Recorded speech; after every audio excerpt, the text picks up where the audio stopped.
Hey everybody, I'm Ryo Yamaguchi, the publicist at Copper Canyon Press, and you are watching Season 3 of our interview series, Line Break, which goes off the page and into the homes and minds of our beloved poets. We began Line Break as a way to connect during the severe lockdowns of the pandemic, and we've had so much fun seeing poets on screen, hearing poems, talking about writing, books, and life that we simply had to keep this series going. Thanks for tuning in. So I have long admired Natalie Eilbert's poems for their vigorous intelligence, this really edgy quandary that comes across via sharply executed statements, many of which remain lodged in you all day. I am so thrilled that we're publishing Overland, her first book with Copper Canyon.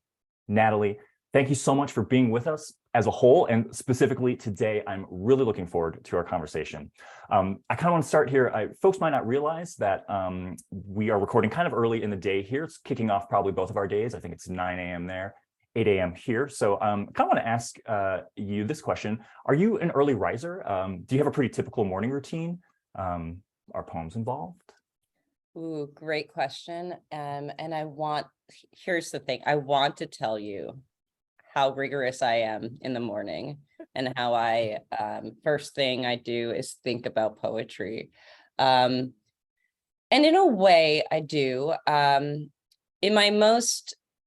I'm my most behaved, I like to wake up and do some meditation work. I'll do some breathing exercises and do that for about 10 minutes. And then I'll journal. And that's like when I'm at my best self, I will journal and I will meditate, clear out the clutter, not look at a screen. That's the most important part. Lately, that's not been the case. But sometimes poetry is involved. I got into a habit, my favorite habit, back when I was working on Overland. I would wake up in the morning. This is when I was living in Madison, Wisconsin, and I would walk to Lake Monona, and I would sit there and in the same spot write every day. And I would do that, and it would just be whatever I was just reading in the news cycle, and I just let that kind of come into the poems. I introduced all of the things of the world into the poems. So those were my favorite morning routines that involve poetry. I hope to get back into them eventually. Oh, that's so wonderful. Trying to avoid a screen in the morning becomes just logistically harder and harder. And that's something, I also try to do in the morning too, which kind of means reading print material and things like that. I'm really interested in the journaling life, or if that's something that you've done kind of all your life as a young person, if that initiated writing for you or, anything like that, or if this is something you've come to later, Oh, I've always been a big journaler. I remember, this is so silly, but when I was in 3rd grade, I got this like stupid little kitten diary. It had a kitten on the cover, had one of those locks on it that you needed a key to open. I'm using air quotes there. But you just had to jimmy it a little and it would just burst open. And I would write, even in 3rd grade, I wouldn't, there was nothing profound. It was about the Jameses and the CJs in my class and all the ways I thought that they were either mean or cute. I had the biggest crush on Lorenzo Jimenez. I hope that he's listening right now. I wrote about him a lot. So anyway, but yeah, I always journaled. And I remember when I got particularly lonely, I had this moment when I was 9 that I lost my house to a fire, and I lost everything, every little thing, and I lost pets, I lost memories, I lost my favorite stuffed animal. And when I I had to live in a trailer for a long time after that, and that was a very humbling and strange experience. You'd feel every wind hit the trailer. And and I would write in a journal, and I tried to remember who I was. And that was very powerful to me. I felt like I had to piece myself back together from these cinders. And so I did that, and that was very powerful. I still have those books. I still read them.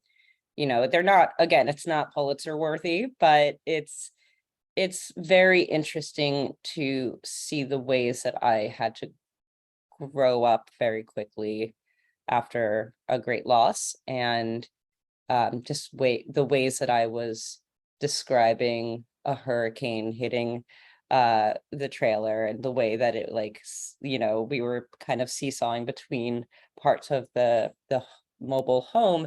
It really helped give me a better and tactile sense of things, I think. And I still continue that when I can. I have so many notebooks that I'll like open them to see if there's a blank page. There is not. And I go to the next notebook and there is not.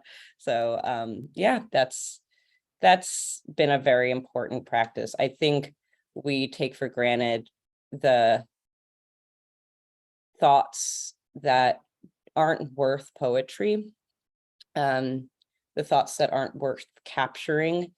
That's not static, it's meaning. It's a different type of meaning that I want people to like help bring to life through just exposing themselves with a paper and a pen and no screen, right? So that's kind of what I'm all about. And when I'm my most behaved, I am writing every day in a journal and not looking at a screen and doom scrolling. Not doom scrolling, to be clear. No, absolutely. That's a heartbreaking story, and so meaningful. I actually went through that also as a young person. We lost our house in a fire. I had to live in a trailer for a while. This was in Anchorage, Alaska, so it was actually a little bit more typical to live in a trailer, I think, there where we were. But I was much younger. So being 9, I think that's like narratively meaningful. I mean, I imagine that must have been a junction in your life, to move through. I mean, as you're describing, like. That kind of brings to mind this question that I really like to ask everyone who does this series, kind of at the outset, and that has to do. I mean, you're already kind of describing a lot of sort of the formative moments in your young life and sort of preteen and that sort of thing. I love that phrase you said that I'm not going to be able to say it verbatim, but this idea of really being present to the thoughts that we don't consider poetry, and thinking of that kind of inchoate world. I'm wondering about the first time that you encountered a work of art in which you recognized yourself. Could be books, movie, music, things like that. Yeah, but sometime where you felt something actually cohere for you as an artist, that you had this relationship to art, that you could see yourself in art. Yeah. That, at first I thought, damn it, Ryo, I'm not going to be able to answer that. But then I had a moment where I do have a relationship, and it may not be the most sophisticated answer, though, depending on your vantage point, it is. When I was in 5th grade, around the time where I experienced my house fire, I got my first CD, which was Tidal by Fiona Apple. And so that moment, that first bass line that hits in the first song, Sleep to Dream, it still pulses through me. It gives me chills. If you know it, you know it. But it was this almost like I was responding to whatever was happening right before that intro. This bass, this sort of drone-like thrum. I definitely felt myself, and I felt my heart do something it hadn't done before.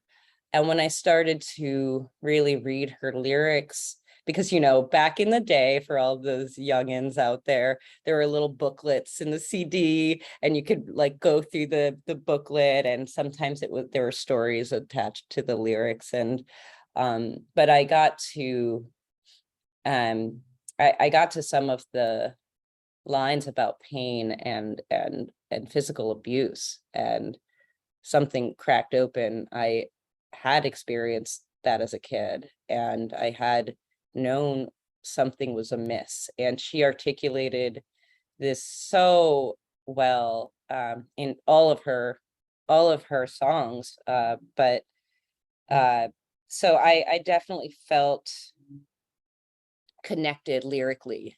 And so then enter me doing bad imitations of Fiona Apple poems, using really like unwieldy words, kind of, she did that too. She had a very large vocabulary and still does, but I would definitely, I sent myself to the thesaurus a lot, and usually it led to embarrassing, clunky lines. So, but that did introduce me to ways that I could articulate myself and cohere, as you say, with an artist. And interestingly, the way that she framed the world helped me to better. When I around this time, I also read Emily Dickinson, and there is something Fiona Apple to Emily Dickinson pipeline. I feel like it's there. So I definitely started to understand through her coarse and beautiful lyricism. I was able to better understand this more clipped and purposefully obscured poetry. Yeah, that's so amazing. I love the connection, of course, with Dickinson, and I hate to participate in what I conceive of as like an industry that is really want to attach characteristics to Emily Dickinson, but maybe to say that they're both kind of fierce at the same time that they're reticent, And I wonder if I love Fiona Apple also, and I think she arrived to me I was the ground lay fallow, I'm like 13 or something, right, when that record came out. Is she an artist that you've followed since? I mean, I think she's maintained a fan base in part because she's been really judicious about her output, and of course she had that big record that came out like a year or two ago or something. Yeah, I have paid attention to Fiona Apple throughout her all of her discography. I know it. It's I never, there are so many artists against whom you rebel when you're going through teenage angst, but she was great throughout because she is teenage angst and then she's adult angst, and so it really worked out for me that way.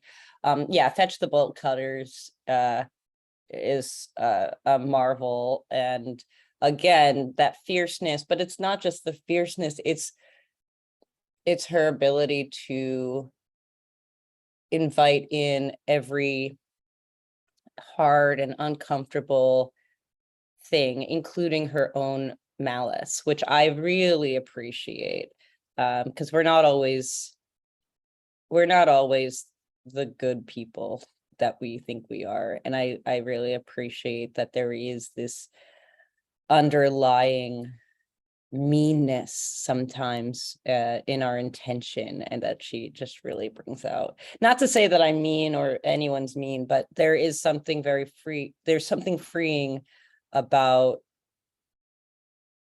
allowing yourself to rage, and to say, can I curse?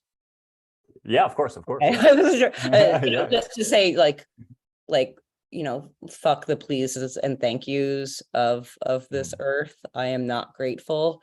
I think we need that sometimes. Yeah. That's amazing. I can't not hear the opening of the Iliad, which is sing goddess the anger, this, and which is something, it's like where critique can become even just invective, where the magnitude of an emotion becomes like a ringing in the ears, and how there's an aesthetic quality to that or something that, I don't know, that's really wonderful. But I think that you are introing a poem pretty well here. If you feel up for reading one from Overland, I'm really excited. This will be out just in a few months, probably from when this airs in the spring. But we have Galley right here, and we're so excited. I kind of feel like maybe you ought to tell us about this work of art here also. But maybe first a poem, if you're up for it. Yeah. I am absolutely up for it. This is a poem called Kalish. And just to give some context, I found this very old Life magazine in an old boyfriend's apartment, and it was from 1968, and it wrecked me because I didn't see any differences between 1968 and now in terms of how we've progressed ecologically or environmentally, politically. So that's to say, all right, I'm just going to read this poem. Kalish. I don't know how many ways a body can end. Night is a steady calculus, volitional in its grief. What was resolved in all these books on poisoned water and child cancer yielded no causation. Girls die from a knot behind the spine, one after the other, and this is a confidence interval. Page after page, the fanning of money. Inside a book, the decades-old action group ends contorted. I pull a 1968 Life magazine from its sleeve and read the anger back into hippies. Only one agitator in the Dakota crowd to greet Nixon, thrown from the rally in a familiar way. The Santa Barbara oil spill, the neglect at San Miguel, dead slick pups between rocks. Disappearance is active loss. We lose the world with deliberate focus. Factory dyes bleed into spongy soil for 2 world wars. Neuroblastoma mutates in utero. Cancer's primed for footnote. I think about what of us medical tools shave off. My uncle's squamous cell carcinoma, 4 joints of my mother, the remnants of a brother.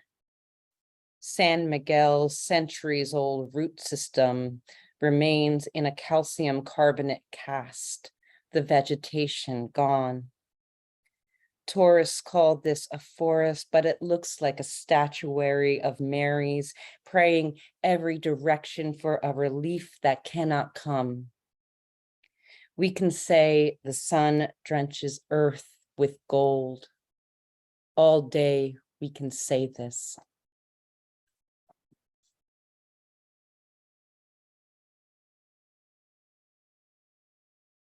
Oh, yeah.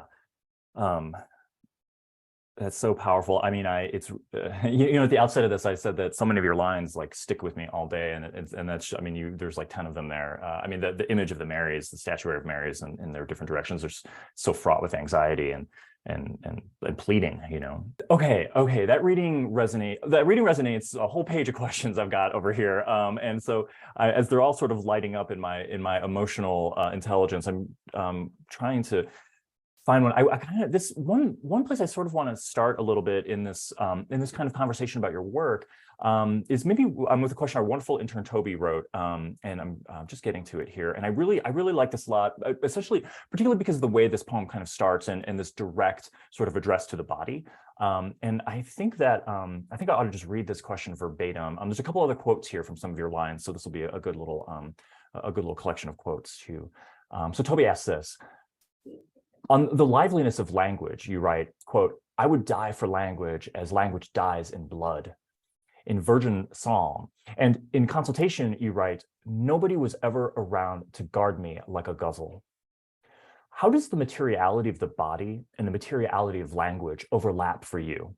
How does the effort to protect language connect to the protection of bodies, which in Overland does not guarantee, quote, safety? Or put differently, does being defensive of language do something for your speaker that physical defense cannot? Few elements there. Yeah, I know this is the first time you're hearing this. Toby, yeah. That question is a poem.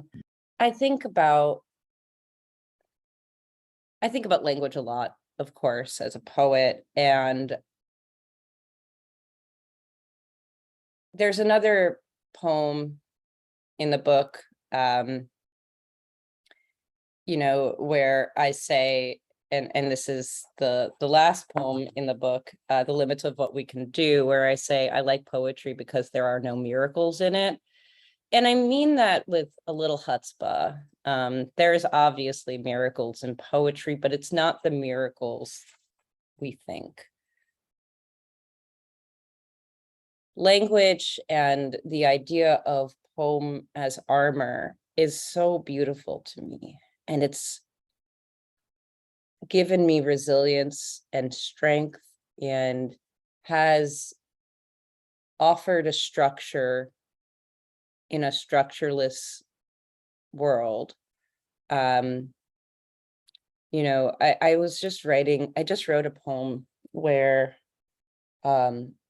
I say that it isn't time that scares me, but the hours that we build into that time, as in we have constructed so much oppression into our day. We have through no means of, or through, it's not because we intend to harm ourselves, but our bodies aren't meant to do what society wants us to do. We've been sort of thrown into this assembly line of purpose, and it goes so against our ability to find meaning. And for me, poetry is that meaning. It's not the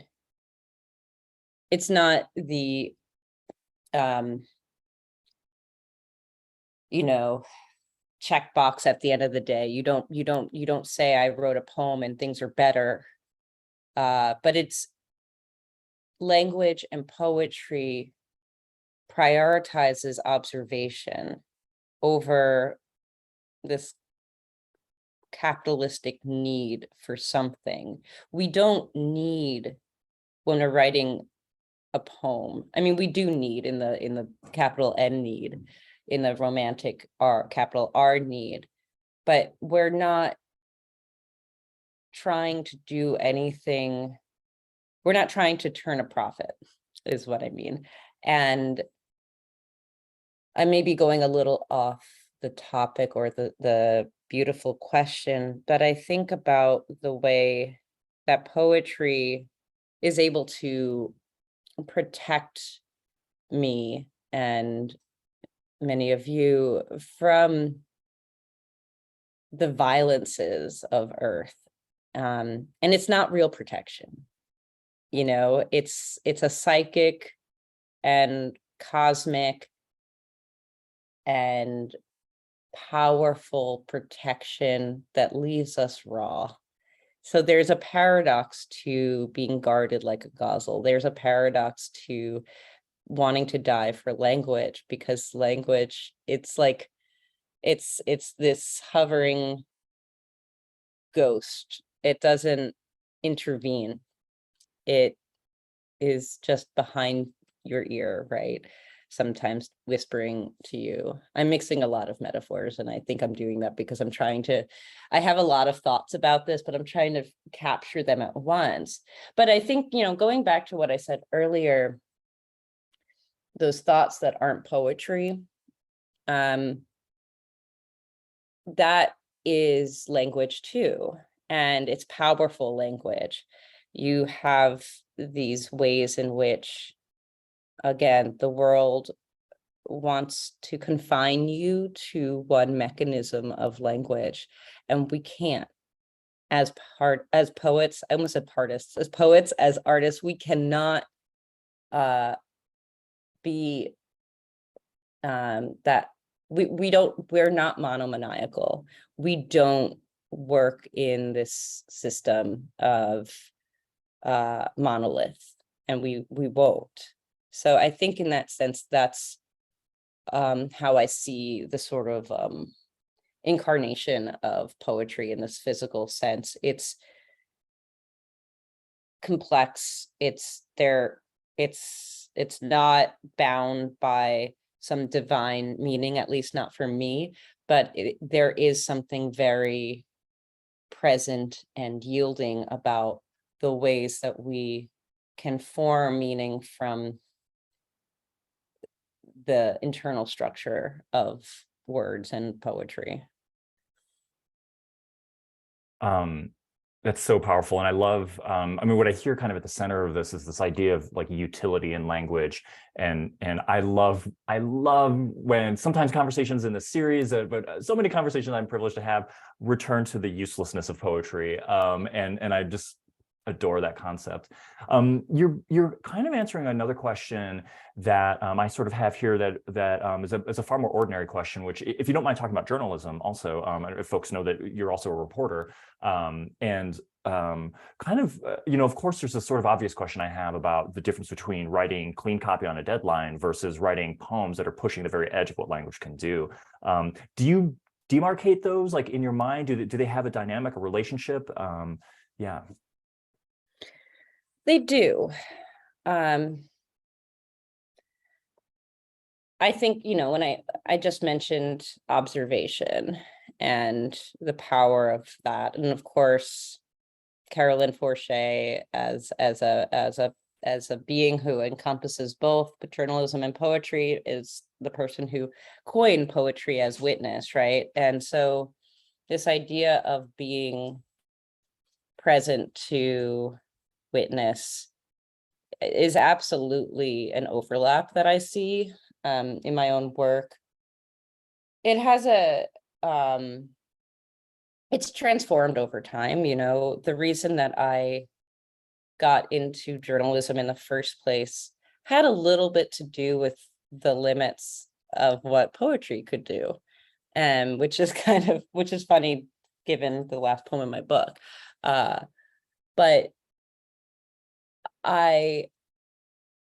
it's a very interesting question, because the audiences of poetry and your typical reader could not be any more different. I'm told constantly, write to a 5th grade audience, and that's with journalism. I find that to be important for a lot of reasons, and not trying to elide meaning, not trying to obscure the intention, which I sometimes use poetry to do. There is a sounding alarm sometimes with journalism that is certainly there with poetry, but again, it's that difference of immediacy that I think is important. I try to write poetry not to be timeless, but as a response, and as a response to big and small things. I'm sorry, here's Piggy. And with journalism, it's not necessarily it's not a response, because I'm not responding. I'm merely collecting other people's ideas, and I'm an aggregate of information. I'm so sorry. He's showing his butt right now. I think we all welcome. Yeah. So it's interesting. They're very, very different for me. They feel very different. I'm not able to share my opinion about what people say, though I, of course, am able to frame topics. And there is something similar in the structure of that. Journalism and poetry sometimes rely on structure, very different structures, but structure nonetheless. So I guess there are, again, those intersections are there, but it's the difference between an aggregate of information and a response to these more ineffable questions. That's really wonderful. I'm interested. I love this idea of poetry is response, and I think there is this frame of mind that poetry should be immemorial, and it can be both, I think, in a way.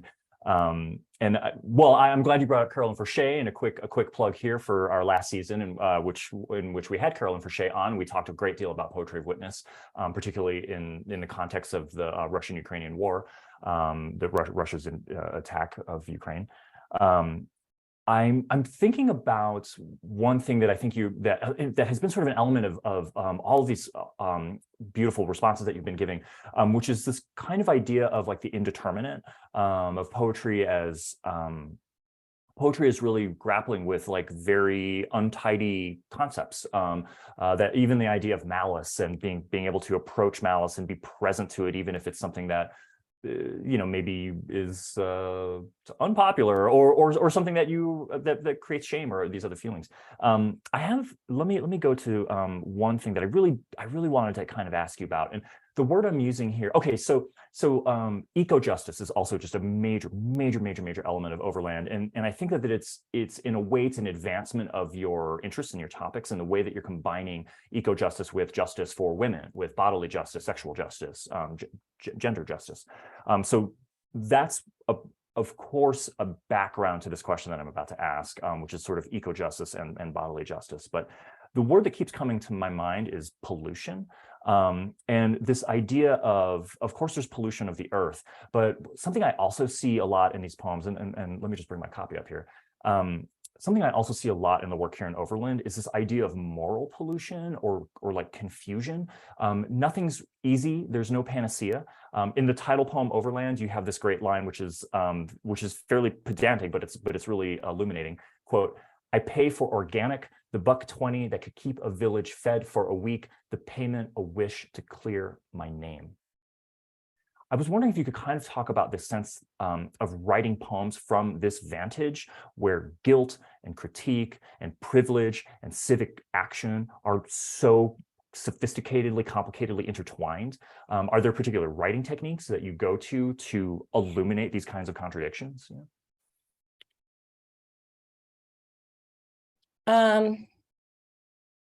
I don't know if I go to writing techniques, but I certainly am trying to encapsulate the contradictions of the climate movement. Everyone who's in it, there's the thought that it's not the individual, it's like 6 corporations who are polluting the earth. And then there's the but part where they tell you, activists will say, well, we have to do something. And that idea of mobilizing against a force that is so powerful and beyond our reach in every way can be extremely devastating. Just trying to reach toward action that will never come, that asymptotal reach, but that has hope in it, right? You're trying your best to convince the most greedy people on earth that total annihilation is coming, and that is not something that is moving to them. They do not respond to justice, poetic justice, social justice, any kind of justice. It's not that way for them. In that poem in particular, and throughout the book, there are these small efforts to clear my name, small efforts to say that I'm not a part of this. But of course we all are, in big and small ways. I used to have, when I was more suicidal, I had a thought that the world would be better with one less body. And I definitely felt that for a very long time. And I could never get over this thought that once entered my head when I was in my 20s. The best thing I could do for the earth is not exist. That is also a contradiction of life, right? In a way, that's true, that fewer bodies could be helpful, but it's not at all. That's also a very problematic answer that is steeped in eugenics, that is taking the blame away from the biggest, greediest hands and saying, I should annihilate myself if you won't annihilate, I'm sorry, if you won't not annihilate us. There's no real, just going back to the question, the writing technique that I have for these poems is to let in all of the contradictions, to say that there isn't anything wrong about contradicting myself. And, you know, of course, there's the oft quoted Walt Whitman line, I contain multitudes. But right before he says that, he says, do I contradict myself? Very well, then I contradict myself. And I love that idea that it's not just okay to contradict oneself, it's necessary to be honest with the question of our role. We must contradict ourselves. And yeah, I going to this question, or this idea of the pollution, I love thinking, I mean, I don't love thinking about pollution, but I love the way that you're asking about those moral, gendered pollutants, that of course are there. I mean, every day we're polluted with mindless chatter of strangers, and blame is pointed every direction, and we're just sort of watching and thinking, which side do I take? Which take is my take? And that idea of take itself is strange, you know, to remove or to lay one's hand on. I'm trying, I guess, in my poems to be completely honest about both the use and uselessness of what I'm doing at any given point. I'll leave it at that. That's so powerful. Thank you for the bravery of this answer and for confronting, I think, a deeply entrenched kind of idea that living in the sort of late history that we live in leads us to. And I've also thought a great deal about that idea that the best thing I can do is not exist, you know. And I even consider this in, I'm love wilderness and backpacking, and there's this sense of leave no trace principles. And when I clear a camp, I mean, the best thing I love is the sense that I was just never here, like, you know. But to counter that with this idea that the world needs you, like it needs, particularly if you're already arriving to these conclusions. And I just love the way that you've brought that affirmation into an affirmation also of contradiction and into this way of letting in. I also often think about that preliminary line to the famous Whitman quote, and how much it goes undersung, you know. And I don't know, I'm just so moved by the way that you've opened up this space to allow for those multitudes in the discomfort of them, you know. And that feels like, to me, like, even if it's not the beginning of healing, it's at least a way, it's a path, or something, you know. And of course, poetry is magnificent for this, right? Can I interject one thing to what you said? Yes, yeah, please, of course, yeah.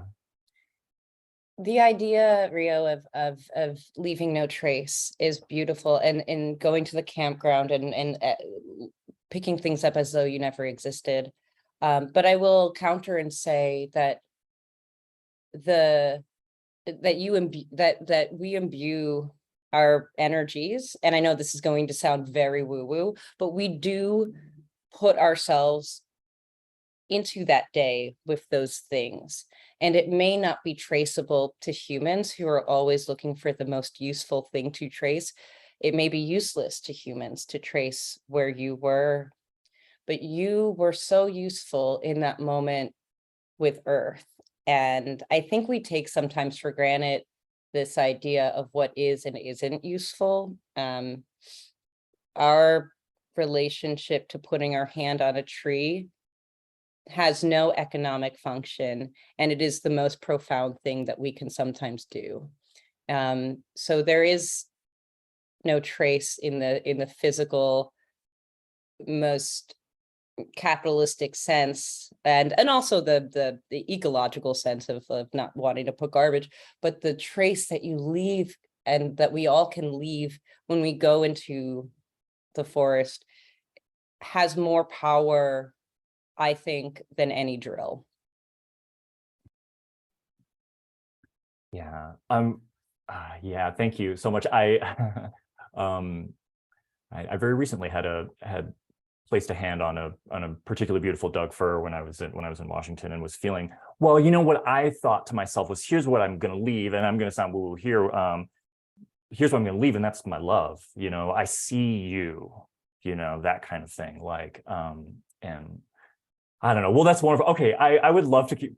I mean, there's so much more here I want to talk about. This maybe feels like a good resting place, maybe a time to maybe close with another poem if you feel good with that. Yeah. Yeah, absolutely. I will end on,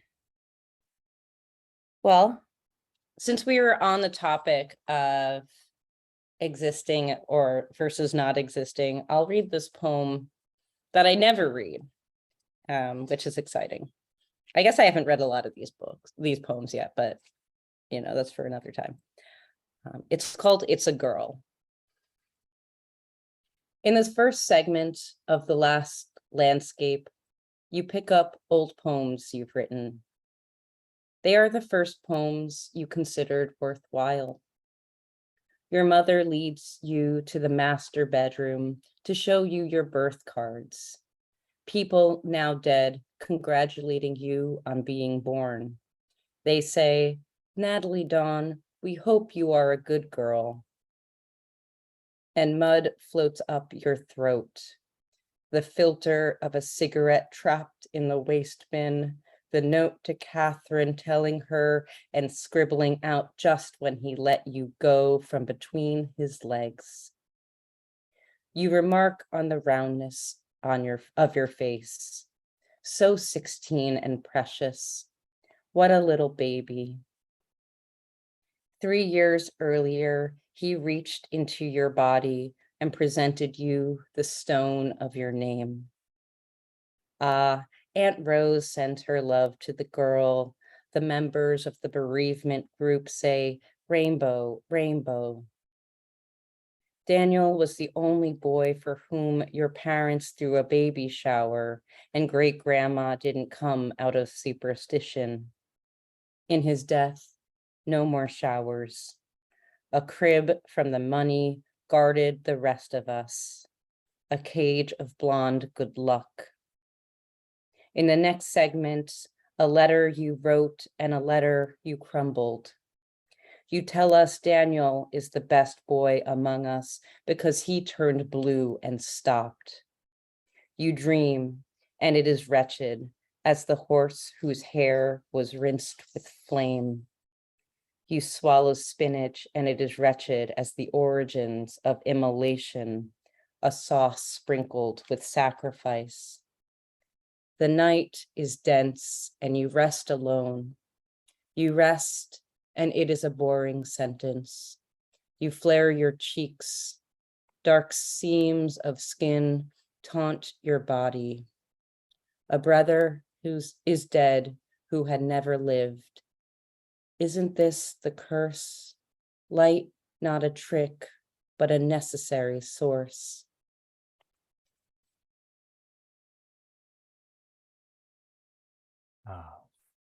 Thank you. I mean, so mournful. That's a beautiful poem. I just read that poem earlier this morning as I was just kind of, you know, coming back into the book.